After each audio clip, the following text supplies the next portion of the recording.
Gua nggak ngerti. Ya mudah-mudahan saja namanya syukur alhamdulillah ya. Istilahnya tuh handicapnya belum ini ya. Iya. Masih ngegrip lah ini. Segini.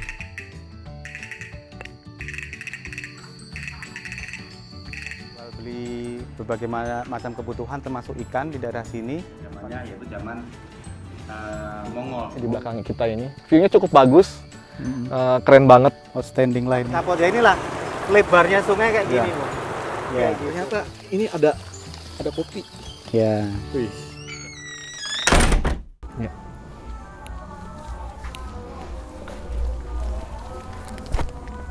Assalamualaikum warahmatullahi sobat pencinta sejarah. Kali ini Jejak Jawa Dwipa, alhamdulillah tidak lupa kita selalu panjatkan selawat bagi baginda Rasul.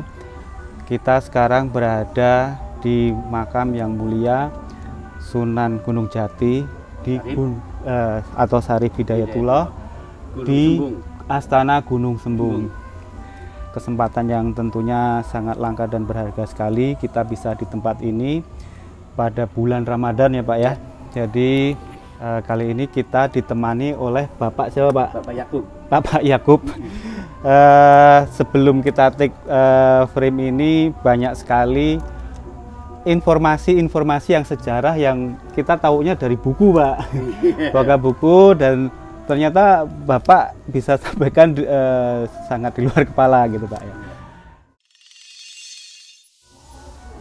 Bisa sedikit diulangi Pak, kita tadi di sini di tempat Sunan Gunung Jati. Beliau sendiri ini merupakan putra dari siapa Pak? Dari Mesir, dari negeri Mesir. Al-Khan.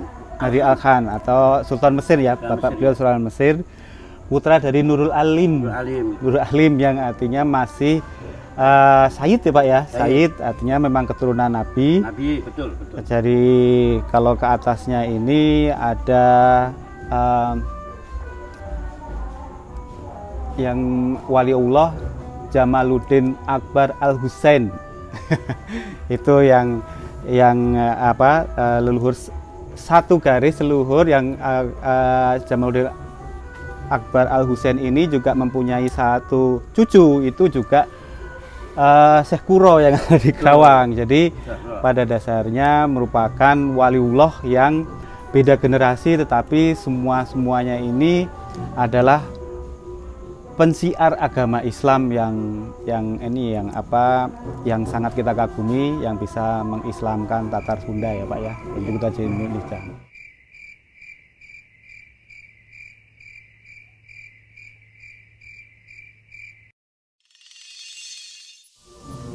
Kemudian ini Pak, yang tadi bisa Bapak ceritakan Pak tentang tempat ini, siapa saja Pak yang ada di makam ini? Tadi Bapak ceritakan ada di dalam ada Fatahillah juga Pak ya, yang punya, baru tahu kami Pak bahwa itu beliau adalah karena memang boleh dibilang ini Pak ya senopati atau beliau kesayangannya Sunan Gunung Jati yang jadi kesetiaannya karena karena kesetiaan. Jadi artinya begini konon sejarah ya. Jadi Fatahillah adalah pada waktu itu adalah Sunan Gunung Jati satu adalah Sunan Gunung Jati Syarif Hidayatullah ya. Sunan Gunung Jati dua adalah Fatahillah yang ada dulu kerjasama untuk menjegal perdagangan orang Portugis di Sunda Kelapa ya. Itu aja sejarahnya ya.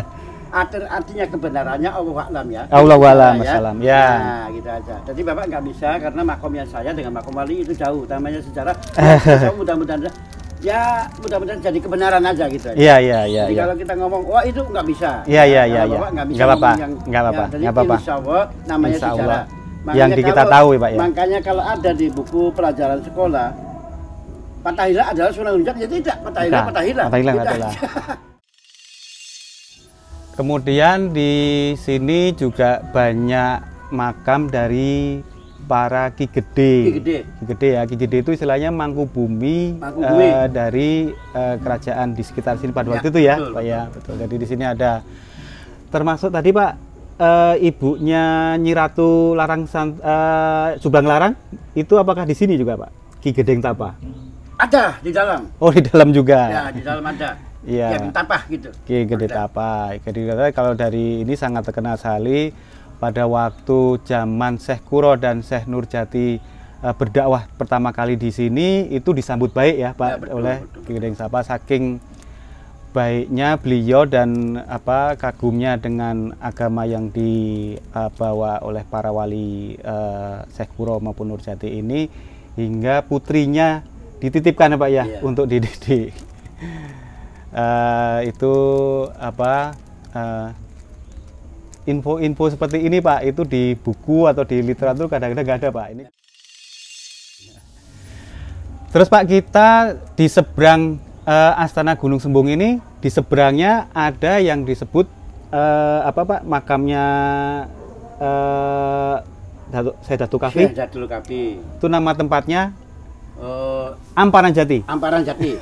Amparan Jati atau Muara Jati. Atau Muara Jati. Ya. Jati. Muara Jati. Jadi asal muasal yang disebutkan pelabuhan Muara kunonya itu adalah di seberang sana. Ini kita posisinya tidak jauh dari tepi laut sebenarnya. Ya, jadi tepi laut ada dua bukit. Yang satu bukit ini merupakan Amparan Jati yang merupakan makamnya Syekh Datuk Kafi atau Syekh Nurjati Pak ya. Nah itu ketika pada waktu itu karena dari beberapa hambahnya kadang-kadang menyembah dan menyembah, akhirnya dimusnahkan lautan itu. Karena untuk nanti terjadi akan nanti kalau orang banyak menyembah ini nanti kan munculnya nanti terjadinya musyrik gitu ya. Akhirnya dimusnahkan gitu. Jadi aslinya betul kata Bapak bilang Muara Jati, Amparan Jati lah itulah. Makanya di sana ada salah di peta nggak ada Pak soalnya. Di peta udah nggak ada. Artinya pada waktu beliau hadir ini kan bersama yang terkenal Pak Laksamana Cheng Ho ya, Cheng Ho waktu itu dari Cina itu mendaratnya di seberang di sana. Muara Jati yang dengan membawa beberapa pusaka-pusaka barang antik itu seperti dinasti Ming, pusaka-pusaka apa namanya, keramik-keramik itu. Nah itu kan yang tadi itu para penggawanya itu.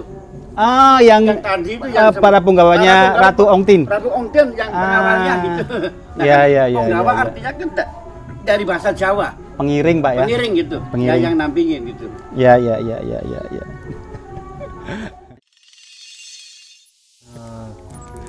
Jadi kalau waktu kesini pertama hadir itu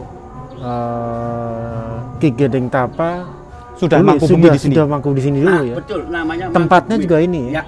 Itu aja. Makam beliau juga di sini. Ya, makamnya juga di sini. Ya itu orangnya. Jadi kalau ada pelabuhannya berarti seberang sana, Om. Seberang sana. Kita tuh jadi ini ada di Gunung Sembung, Pak ya. Artinya konon sejarah Kirata Gunung Sembung ya. Artinya gunung yang nyambung. Ya, tadinya awalnya ya Muara Jati, Amparan Jati, terus disingkat adalah Gunung Jati karena tempatnya seperti bukit. Ya di bukit dari gunung artinya tinggi. Ya, Gunung Jati. Nah ini adalah Gunung Sembung setelah bapaknya Sunan Gunung Jati. Ya. Nah, gitu ya. Jadi penyebutan Gunung Jati ini karena setelah beliau ada. Gunung Sembung bukan. Gunung Sembung adalah setelah. Gunung Sembung setelah ada Gunung Jati. Gitu. Artinya Sunan Gunung Jati ini Sunan dari Gunung Jati. Dari Gunung Jati. Jadi tempat inilah namanya sebenarnya. Syarif Hidayatullah. Dimakamkan di Gunung Sembung ya, ini namanya Gunung Ini Gunung Sembung. Astana. Kita tadi jalan agak nanjak. Ya. Berarti kalau yang di Gunung Jatinya itu yang di seberang jalan tadi, seberang jalan. Yang sekarang dipakai untuk makam Syekh Datuk Kafi. Kalau di belakang Gunung Jati itu udah lautan ya? Lautan. Itulah Muara Jati. Muara Jati. Muara itu muara sungai atau apa? Bukan. Iya, ada muara sungai. Kan sampingnya sungai itu. Ada sungai. Ada sungai itu Muara Jati. Ada sungai. Tadi kita putar balik. Itu ada sungai. Jembatan kecil ya. Nah, sewaktu kita tadi putar balik Pak dari sini ada Syekh yang mohon maaf saya susah menyampaikan itu leluhurnya lagi dari Syekh Datuk Kafi adalah Syekh Nurjati. Siapa Pak? Bayanillah. Itu Ki Bayanillah itu adalah Ki Penderesan. Penderesan artinya orang yang punya masalah berdoa supaya minta beres segala masalah gitu aja. Itu kan Kirata bahasa Jawa beres tuh ya. Iya. Penderesan itu menjadi beres gitu. Beres. Makanya ada kan dalam istilah khususon Sumailah Maulana Sultan Aulia Syekh Datuk Kafi, Syekh Bayanillah Ki Penderesan. Nah, kan begitu. Gitu. Ya. Ada kan? Ya. Jadi jalan itu dari dulu sudah ada nih Pak, jalan yang di tengah-tengah dua gunung ini? Ya ada. Udah ada ya? Iya. Nah, kalau pelabuhannya sekarang udah nggak ada Pak ya di belakang? Udah nggak ada. Pelabuhannya adanya di sana, di kota. Di kota, Ya. di kota. Di kota pelabuhannya. Pelabuhan. Tapi gitu aja. Ya. Nah, Nah, Pak, ada salah satu sejarah kapal yang tenggelam sampai sekarang belum ditemukan. Yang pada waktu berapa itu yang membawa benda-benda itu yang dari Tiongkok itu. satu lagi yang bisa kita informasikan bahwa di Astana Gunung Sembung, Pak ya. Iya. Ini ada masjid yang bersejarah, yaitu nanti kita ambil footage-nya. Di sana adalah Masjid Dok Jumeneng. Dok Jumeneng. Dok Jumeneng Ada itu Jumeneng. bahasa Jawa, Pak ya. Bahasa Jawa. Artinya ujuk-ujuk ada. Ada. Ya artinya konon sejarahnya artinya dihijrahkan oleh Syekh Kuro. Dijajah Syekh Kuro Hijrah. dari Nah, gitu Pulau ya. Batah ke sini. Ke sini ya. Dan itulah masjidnya gitu ya. Jadi kalau info sebelum yang yang kami tahu, Pak, itu Syekh Kuro itu sudah mengetahui tanda-tanda Syarif Hidayatullah akan menjadi waliullah. Oh, betul. Sehingga beliau memberikan atau menghadiahkan Ya artinya begini. masjid ya, Pak ya. Salah satu. Jadi yang datang pertama ke sini Syekh Syekh Kafi dulu ya? Iya, saudara kami lebih tua. Satu letting dengan Syekh Kuro. Syekh Kuro satu letting. Satu letting, Artinya, satu satu generasi. Jadi kalau Generasi di bawahnya adalah Generasi di bawahnya itu beliau kan Syekh Kuro ini mempunyai murid neneknya Sunan Gunung Jati, Nyimas Subang Larang. Nyimas Subang Larang. Dengan yang Prabu Siliwangi itu. Ya, jadi generasi setelah ini menjadi dua generasi cucu. Ya, cucu lah kayak gitu.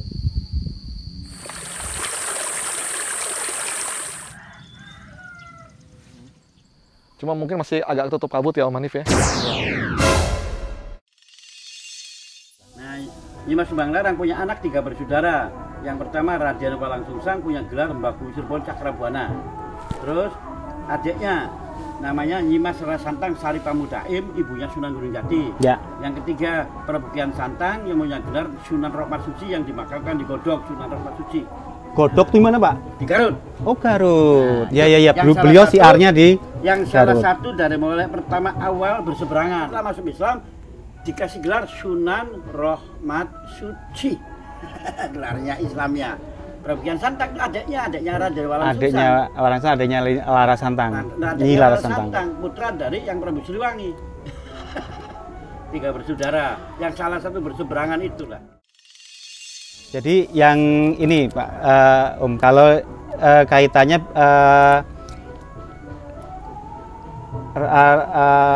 Raden Walangsungsang itu dan Larang Santang adalah Nyi Larang Santang itu berguru dengan Datuk Kafi, Pak ya. Betul. Kemudian sewaktu sudah di sini beliau disarankan untuk membuka hutan di daerah yang sekarang menjadi daerah Cirebon atau daerah titik awalnya kalau nggak salah posisi sekarang di Kanoman ya, Pak ya. Kanoman. Ya. Ya itu ada di sana namanya itu Witana. Witana. Dalam arti Witana salah satu bangunan sebelum ada keraton ada salah satu bangunan.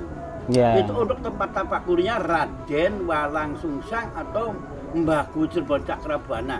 Apa artinya disebut Witana? Salah satu bangunan awit-awit anah pertama kali. Pertama kali permukaan. Sebelum ada keraton. Nah, itu Bapak tadi bilang katanya keraton Kanoman itu betul. Ya. Namanya Witana. Dan juga Witana. sampai sekarang ada musolanya. Kalau punya kesempatan baik, sobat pencinta sejarah, kita akan coba kunjungi tempat pertama kali Raden Walangsungsang ini membuka hutan di sana. Artinya apa dari konteks sejarah ini? Dulunya pelabuhan di Cirebon ini adalah pelabuhan Muara Jati di sini. Sekarang sudah berubah berlapis sejarah, artinya yang keramaian menjadi di daerah Cirebon, sehingga di sini Ya, seperti tidak ada lautan. lautan. Lautan. Gitu. Jadi ini kalau kita tidak bertemu langsung beberapa tokoh seperti Bapak kita ini yang tahu sejarahnya, ini jadi kalau tidak seperti ini kita mencari browsing Pantai Muara Jati nggak ketemu, Pak. Di mana? Taunya pikirannya Cengho datangnya di sana. Muara Jati, Anparan Jati itu betul. Ya, Di itu ya, Pak ya. Sini. Gunung Jati yang sekarang diganti. Sekarang Gunung tempatnya Jati. itu ya biasa aja Pak, pantai biasa aja, nggak ada apa-apa ya Pak. Nggak ada apa-apa. Yang Ya, tadinya ya, ya, konon sejarah itu laut tadinya. Lautnya. Gitu aja. Ya. Cuma karena dari beberapa hambanya masyarakat untuk tadi persembahan, jadi akhirnya musyrik. Kemudian dimusnahkan oleh Gunung Jati. Oh, gitu. Ya, itu konon ya, maaf ya. Ya. Kita nggak bisa akan menjawab yang sebenarnya Ya. sejarah. Nah, Ya. Berarti kalau dari Prabu Siliwangi, Sunan Gunung Jati, yang Sunan Gunung Jati ini apa ya? Pernahnya ya? Cicit ya? Cucu. Dari kerajaan Cucu, betul. Cucu. Cucunya yang Prabu Siliwangi, cucunya Nyimas Subang Larang. Raja. Cuma ketika pada waktu mau nikah, enggak mau apa-apa. Maksudnya enggak mau apa-apanya, Pak? Maksudnya mental lintang kerti. Mentalnya itu aja sudah. Artinya supaya beliau masuk Islam. Kemudian diislamkan di Mesir di sana. Gitu. Nah, ini sejarahnya itu loh, Pak. Ya, konon ya. Itu. Ya. Ini. Itu. Ya, boleh tanya sama orang Kerawang Sakuro. Kalau Bapak kenal. Ini adalah apa sejarahnya tasbih Subang Larang, yang Prabu Siliwangi. Yang terbuat dari apa Pak? Biji gebang. Gitu. Ya. Pohon gebang tuh yang kayak apa Pak? Di sini nggak ada. Nggak ada sini. Nggak ada ya Pak? Nggak ada sini. Bukan kayak pohon pinang tinggi itu bukan? Itu termasuk satu benda yang langka gitu. Maaf saja ya. Maaf saja. Ya. Jadi ini dibawa oleh siapa Pak? Maaf tadi. Dibawa oleh yang Prabu Siliwangi. Prabu Siliwangi diislamkan di Tanah Suci gitu Pak ya. Ya, itu aja. Ya itu tasbihnya.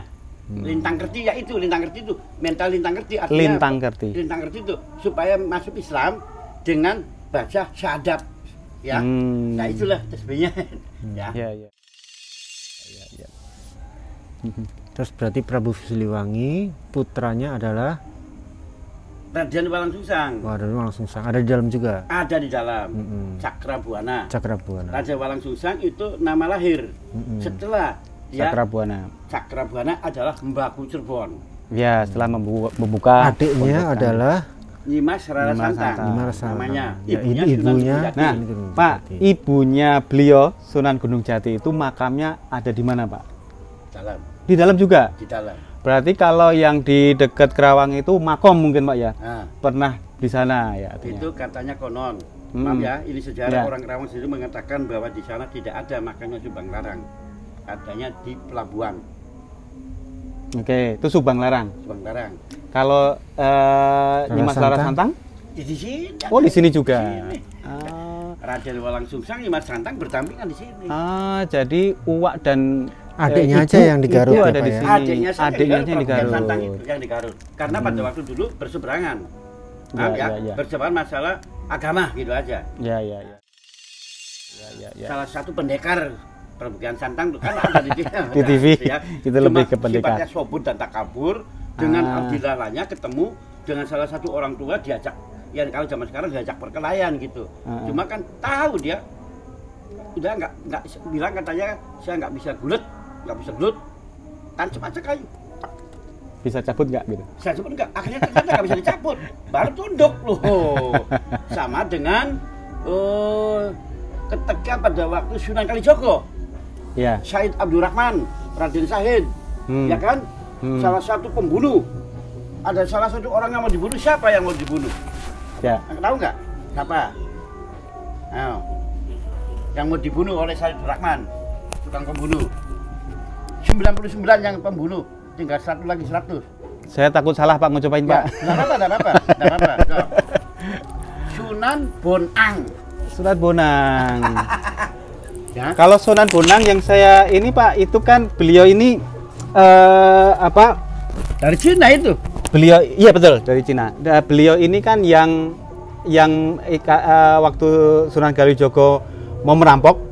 Ya itu sejarahnya. Kemudian mau apa? Saya nggak punya emas. Saya mau cari emas. Itu pohon jadi emas.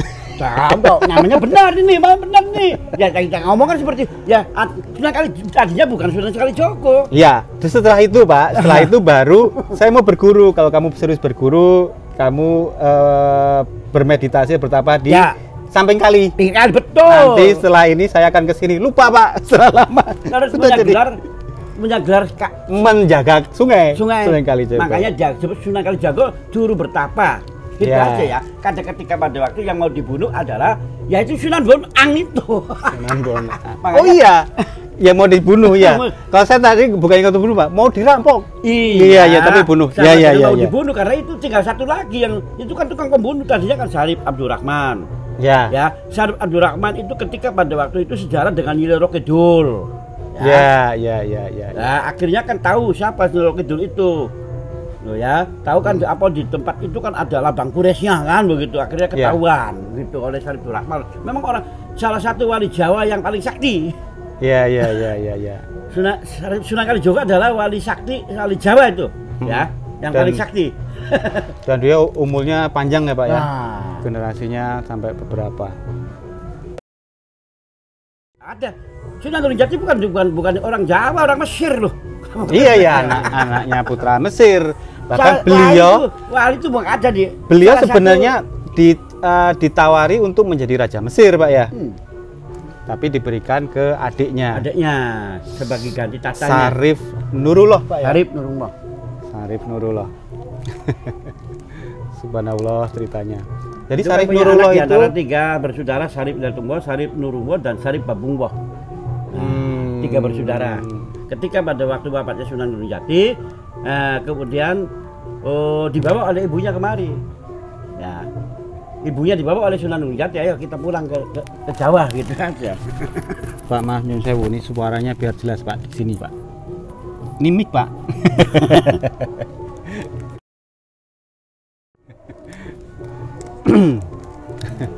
Jadi kompleks di sini nih awalnya Cirebon dari sini Pak ya? Ya. Dari Gunung Jatinya. Jadi kalau Bapak ingin tahu Cirebon sejarahnya, ingin tahu Cirebon ya, salah satu pangeran Cakrabuana di pinggir laut, ya kan? Di pinggir laut itu konon sejarah ya, Cakrabuana Mbakuwu, kemudian ada salah satu dari negeri seberang dikasih sabrang. Cabai kan pedes, ya kan? Sabrang itu pedes. Ya cabai kan pedes kan? Cabai ya.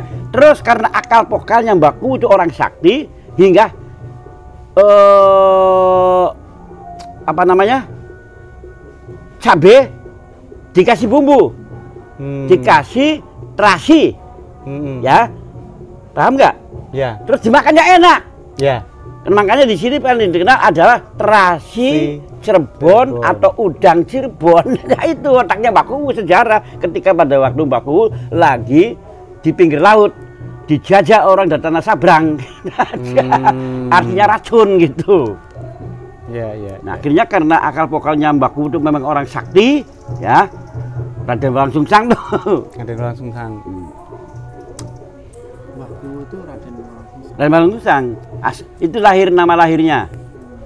Terus punya gelar Pangeran Cakrabuana. Terus Mbakuwu Cirebon. Makanya kan dengan ya Mbakuwu Cirebon Cakrabuana ya itu orangnya ada di dalam. Nyimas Rasang, Ibu Syarifah Mudaim ada di dalam. Karena apa punya gelar Syarifah Mudaim? Karena beliau dinikah oleh Sultan dari Mesir. Karena dari gelar Abarah Habaib gitu. Ya.